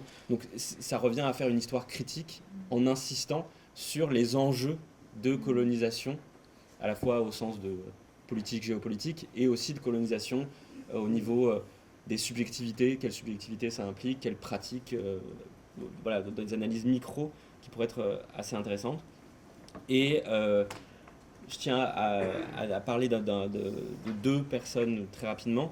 Et la première, c'est le philosophe que je traduis moi, qui s'appelle Enrique Dussel, qui a la particularité d'avoir vécu en Israël entre 1959 et 1961, et donc d'avoir été dans un engagement à l'époque où c'était chrétien, avec les prêtres ouvriers, voilà, mais un engagement social et de pro-palestinien, pour les droits des Palestiniens, et qui n'a jamais été dans la volonté d'éradication, je ne sais même pas forcément de délégitimation de l'État d'Israël, en tout cas qui a toujours critiqué l'État d'Israël dans ses pratiques de colonisation et de hiérarchisation sociale, et qui en gros luttait pour un État israélien et pas juif, un État israélien, multiethnique, etc., accolé à un État palestinien en vue éventuellement de formes de fédéralisme ou d'un État binational. Et par exemple, il a été recteur de l'université à Mexico, Et en 2012, il y a eu des manifestations antisémites, enfin, des événements avec des discours antisémites qui ont été proférés. Et il a pris des ordonnances, des décrets, en tant que recteur, en disant liberté d'expression est encadrée, voici les limites, voici les discours qui ne sont pas tenables. Voilà ce que je peux dire. Et le deuxième, c'est quelqu'un qui s'appelle Santiago Slapotsky, et qui, en fait, je crois, est aussi rabbin quand même, mais en tout cas, qui a écrit un livre qui s'appelle Decolonial Judaism, et qui fait vraiment ce geste. Il est extrêmement critique à l'égard de l'État d'Israël, à l'égard du sionisme, mais il souhaite faire l'analyse de l'histoire de l'antisémitisme, par exemple dans un axe à quel a été dans le centre ou dans les périphéries, dans le nord, dans le sud, quel a été le lien entre l'histoire de la colonisation et de l'antisémitisme. Donc voilà, une contre-histoire décoloniale de l'histoire juive, en insistant sur certains passages, et aussi en insistant sur la nécessité, moi c'est le parti que j'aime bien, de dire que le rôle critique des études décoloniales est aussi important pour les juifs que les pratiques, les discours juifs sont utiles pour perturber les discours décoloniaux. Voilà, c'était de déstabilisation réciproque serait pas mal, à mon avis. Merci beaucoup, Emmanuel Levine.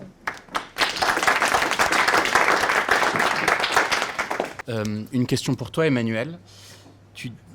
Pour que tu prolonges un peu ce que tu disais à la fin de ton exposé, mais dans ce panel, il y a deux mots, c'est antisionisme et pensée décoloniale. Pourquoi vous avez associé les deux mots dans ce panel, et expliciter un peu pourquoi l'antisionisme s'appuie sur cette pensée décoloniale et arrive à trouver prise là-dessus. Moi, j'ai deux questions. Une pour Julien et peut-être Denis en même temps, parce que voilà, j'ai dans un certain nombre de déclarations antisionistes et aussi dans des écrits, alors c'était peut-être un hasard, hein, mais il y avait l'argument du monde yiddish, du Bund, donc voilà, la gauche d'avant, la Shoah, d'une certaine manière, même si le Bund a continué après, c'était quand même cette référence-là. Est-ce que c'est assez général ou est-ce que c'est tout à fait un hasard quand j'ai entendu ces déclarations et ces textes? Donc, est-ce que c'est un véritable argument d'une pensée antisioniste qui vient convoquer cet imaginaire, là aussi, d'un monde yiddish politisé lié au Bund, par exemple, hein? Bon. Donc, est-ce que c'est un hasard ou est-ce que c'est véritablement un argument? L'autre question un peu rapide, c'est aussi pour Emmanuel. Est-ce que dans cette pensée décoloniale française, il y a une place pour une réflexion sur le rapport à l'Algérie? Voilà. C'est autant une observation qu'une question. On ne peut pas séparer la vogue des pensées décoloniales d'une certaine vulgate décoloniale qui s'est emparé du secteur des arts et de la culture, et en particulier des musées. Vous avez cité Françoise Vergès tout à l'heure, son livre s'appelle « Décoloniser les musées », mais on a un mouvement de fond qui est beaucoup plus massif depuis une dizaine d'années. Il suffit d'aller au Humboldt Forum de Berlin pour voir que la scénographie a été entièrement revue dans une perspective décoloniale qui n'est pas du tout absurde ni stupide. Il suffit de lire le livre de Christophe Boltanski, King Kassai, qui parle des impasses, justement, de la transformation des musées européens, parce qu'il fait un séjour d'une nuit dans le Africa Museum de Bruxelles, qui est en fait un concentré des horreurs du colonialisme belge, et puis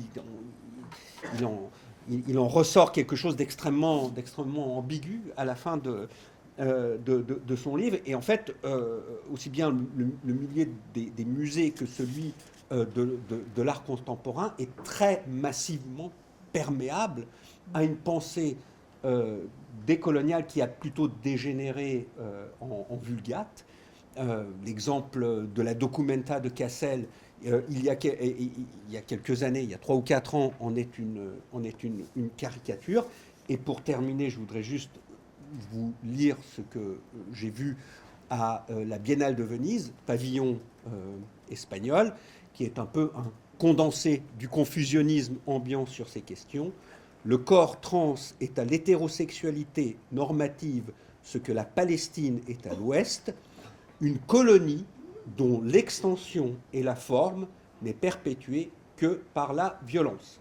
Pavillon officiel de l'Espagne à la Biennale de Venise. Donc, Alexandre, tu nous demandais notamment pourquoi avoir associé antisionisme et pensée décoloniale. Et en gros, voilà, qu'est-ce que l'antisionisme va trouver chez les pensées décoloniales. Bon, on a associé dans le titre du panel, c'était pas décolonial, c'était la question coloniale, mais c'était pour justement à la fois parler de l'enjeu du sionisme et de la question actuelle, le conflit actuel, et pour parler de l'importance des pensées décoloniales dans les controverses sur l'antisémitisme actuel. Pour la question sur pourquoi les pensées décoloniales, parce qu'en gros, il y a l'UJFP qui est l'organisation une des plus importantes pro-palestinienne antisioniste en France. Un certain nombre de membres de cette organisation ont rallié, en fait plutôt fondé Tzedek, donc qui se revendique plutôt du décolonial.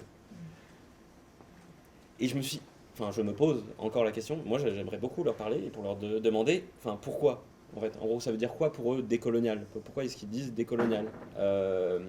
Pourquoi ils ont besoin de ça?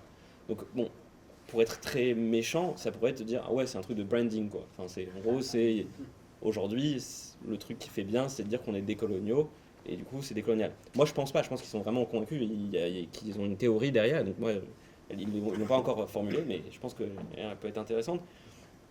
Pour eux, je pense que décolonial, les pensées décoloniales, ce qui est bien, c'est que c'est à la fois des pensées et des pratiques militantes. Donc ils se disent, ok, c'est de la théorie engagée. Ensuite, c'est une théorie vachement englobante. Ça en est devenu une théorie, une vulgate, en tout cas une théorie très englobante, au sens où ça peut englober énormément de phénomènes, ça englobe énormément de théories critiques, ce qui permet d'avoir des outils conceptuels complètement hétérogènes, comme le biopouvoir, la ligne de couleur, les transidentités, quoique ils sont très peu dans les transidentités, mais dommage d'ailleurs. Bref, mais c'est très hétérogène, mais ça fait un peu boîte à outils. Et ensuite, dernière chose, c'est des macro-catégories. Ça veut dire que ça a été pensé à l'origine dans les études décoloniales comme des macro-catégories. C'est-à-dire qu'on est dans des pays et dans des situations et dans des disciplines extrêmement variées. Donc on va s'accorder sur quelques catégories qui nous semblent pertinentes. Et ensuite, nous, on va faire l'effort de construire les médiations par des enquêtes de terrain, des archives, et donc de faire le travail de micro. Sauf que, en fait, eux, ils s'en servent non pas comme des macro-catégories, mais comme des catégories tout court, quoi. Et donc, ce qui peut donner lieu à des impressions de signifiants très flottants. Donc voilà, je dirais que c'est un peu ça qu'ils y trouvent. Et le signifiant décolonial, on n'est plus anticoloniaux, parce que c'était il y a longtemps. Maintenant, mais décolonial, c'est plus actif. Quoique, en fait, je ne vois pas en quoi anti, c'est opposition, dé, c'est une activité. Bon, faudrait y réfléchir. La deuxième question. Philippe, il est où? Il est là. En France, rapport à l'Algérie, bizarrement, beaucoup moins. Pour le coup, dans la Caraïbe, ça c'est quand même assez présent. L'Algérie, si, dans le sens de population postcoloniale, issue de l'immigration postcoloniale arrivée en France suite à, en même temps que la guerre d'Algérie, et donc les identités et les discriminations et l'ensemble de classifications sociales, raciales, racisme d'État, racisme systémique, tout ça, ils le pensent aussi dans l'horizon voilà, de l'Algérie et de ses conséquences. Donc, voilà. Et dernière, juste pour répondre à la Vulgate, c'est une Vulgate qui a touché le monde des arts aussi très très très tôt en Amérique latine, où il y a eu voilà, un aspect la muséification et la réflexion sur justement comment on organise l'espace muséal de manière plus démocratique, de manière plus inclusive, etc. et de manière plus critique à l'égard des grands récits nationaux. Ça a été très très très rapidement adopté dans certains pays, en fait financé par certains gouvernements en place, Venezuela, etc. Et on voit ça maintenant, et ce qui est très très bizarre, c'est l'absence de perspective critique, quoi. Enfin, ça fait un peu... on appuie sur un bouton et ça, voilà, il y a un ensemble de discours qui sortent, quoi. Dans mes réponses, j'étais assez rapide, mais donc schématiquement, il y avait la question de considérer les sionistes comme des juifs, ce que généralement la gauche fait, mais aussi considérer que les sionistes pouvaient être attaqués en tant que sionistes juifs, mais aussi en tant que sionistes. Et donc autoriser, je reprends l'expression de Gérard Hubert, mais autoriser l'antisémitisme à exprimer son rejet d'un judaïsme qui intégrait le sionisme. À partir de là, moi, en travaillant sur des exemples, et notamment, je rejoins un peu l'étude de Valérie Boussard, un tag qui pourrait vous intéresser, qui a été envoyé par Philippe Courcuff, et je pense que ça s'est vu donc du côté de Lyon, mais ça s'est vu aussi du côté de Paris, et qui rejoint un peu donc la réponse que je vais faire à Alexandre. Un tag, c'est un sioniste, une balle, justice décoloniale. Voilà. Donc là, on a l'ensemble, quoi. Mais on n'a pas un sioniste, une balle, justice décoloniale. Voilà. Et donc là, le sioniste, on s'en rend compte, c'est le juif, mais c'est aussi le sioniste, sans doute. Pour la question sur le Bund, bon, il faudrait refaire toute la généalogie du diasporisme lié au communisme aussi, à la pensée communiste. Ça nous mènerait très loin. Après, moi, personnellement, je me tiens par éthique, j'ai envie de dire, à distance, je les observe et je les analyse, mais à distance des récits proposés par les juifs, qu'ils soient antisionistes ou pas. Enfin, je veux dire, mon propos n'est pas tellement de rentrer dans ces débats-là, je ne me sens pas la légitimité, je n'appartiens pas à cette culture, je ne suis pas juif. Donc, j'ai plus de distance et plus de scrupules, sans doute, à juger ce type de raisonnement. Après, j'observe aussi, et là j'attaque un peu plus frontalement, disons, mes camarades qui vont utiliser ces arguments-là pour justifier leur position antisioniste, sans être juifs eux-mêmes ou sans avoir de lien avec Israël ou quoi, pour pouvoir délégitimer de nouveau. Après, j'utilise délégitimer, mais ça peut aller beaucoup plus loin que la simple délégitimation. C'est souvent un cache-misère pour parler d'autre chose. Et donc, le Bund est mis en exergue comme étant la solution. Pourquoi ils n'ont pas fait ça? Bon, ils ont été exterminés aussi. Bon. Et le Bund a collaboré aussi, le thème est un peu chargé, mais a travaillé avec les sionistes aussi avant la guerre. Après la guerre, ils sont ralliés au sionisme aussi. Donc voilà, il y a toute une histoire comme ça qui est de nouveau beaucoup plus complexe que sortir de son chapeau. Une solution toute faite, les Juifs auraient dû faire ça, maintenant on se retrouve avec Israël et voilà, il faut faire avec, quoi. Voilà, je vais compléter. Les critiques du sionisme, elles viennent d'où? Elles viennent du monde religieux orthodoxe. On ne va pas voir de l'extrême gauche se servir de cette opposition-là. Ils ne savent pas quoi faire avec cette idée-là, puisqu'après tout, même le messianisme suppose bien qu'à un moment, ils reviendront sur cette terre. Alors, c'est peut-être pas au 19e et au 20e siècle, mais à la fin des temps, ça adviendra. Donc, cette critique-là, ils la laissent de côté. Les partisans de l'émancipation, libéraux, en Allemagne, en France, etc., capitalistes, bourgeois, ils ne vont pas se servir de cette critique-là. Et il reste donc le Bund. Alors le Bund, dont Lénine disait que c'était des sionistes qui avaient le mal de mer, c'est-à-dire qu'ils étaient nationalistes également, voilà, et effectivement, qui était anti-sioniste parce que, mais de la même manière que le sionisme était anti-bundiste et anti-émancipation, je dis souvent, il faut bien penser ça, c'est un antisionisme parce que c'est un échiquier politique dans lequel il y a plusieurs partis politiques. Alors bien sûr qu'on est l'un contre l'autre, etc. Mais bien entendu que du jour où l'État d'Israël existe, eux ils s'y opposent tant qu'il n'existe pas, mais du jour où il existe, c'est terminé. On ne va pas dire non, on persiste et signe, on va vouloir la destruction d'Israël puisqu'on y était contre avant. Et puis j'ajoute encore 2 dimensions. La première, c'est qu'il y a eu peut-être des rixes, un peu de violence entre les uns et les autres, etc. Il n'y a jamais eu d'appel au meurtre. Le Bund n'a jamais appelé à la mort du sionisme, machin. C'était dans les familles, c'était des rivalités internes. Et puis je pense, et ça c'est intéressant parce que c'est une réflexion qui m'est venue en expérience débat, et c'est à ça que servent les colloques.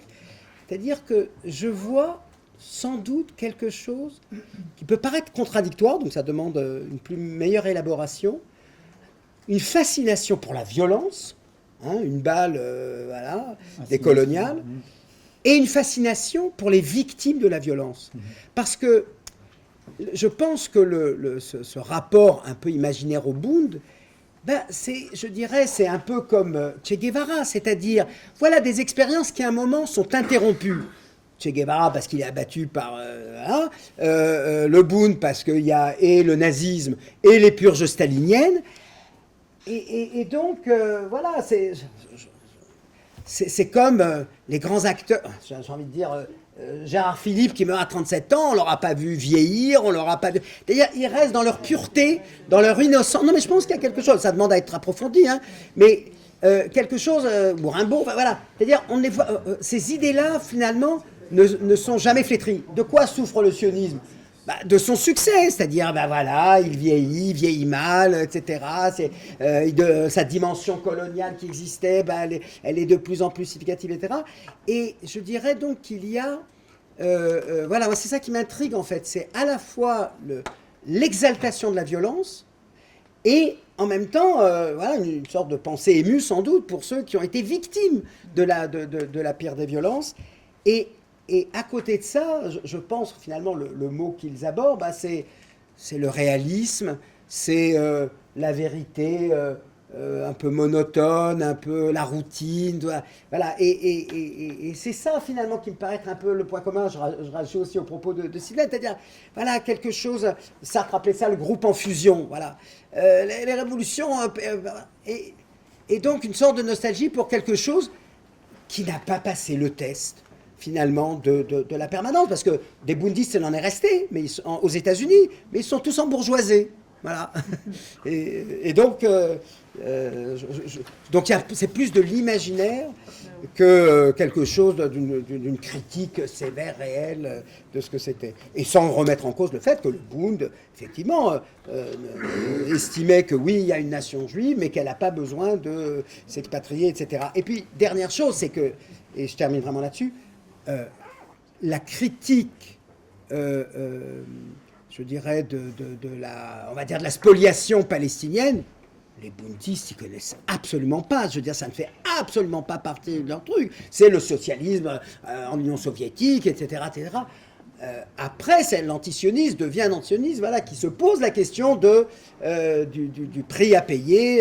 Et je dirais que, voilà, et c'est ce qui fait que pour moi, d'un sionisme critique à un antisionisme, alors, sauf l'antisionisme radical, c'est que sur quoi on est divisé ? Sur le type de réparation à cette tragédie palestinienne depuis 48, 67, maintenant la guerre, etc. Là où, voilà, toujours dans ce réalisme-là, je dis, oui, on peut réparer, et c'est ce que le judaïsme sait faire, le tikkun, plutôt que de cette vision, allez, on va tout transformer, on va tout détruire, on va créer, voilà. Et je dirais que c'est ça pour moi, à la fois, si on se posait la question du comment on répare, ça me paraît une question qu'on doit se poser, c'est pour ça que la question coloniale, oui, elle doit être posée, moi je dis, le sionisme a une dimension coloniale, le sionisme ne peut pas être réduit à cette dimension coloniale, c'est une nuance, mais elle est de taille. Et donc, à cet égard, c'est pas le préjudice, j'en suis bien conscient, pas tous mes concitoyens le sont. Comment on répare ce préjudice ? C'est là-dessus qu'on est divisé, mais c'est là-dessus aussi qu'on pourrait s'entendre entre deux États, binationales, etc. Merci. Merci beaucoup. On va terminer ici. Merci beaucoup.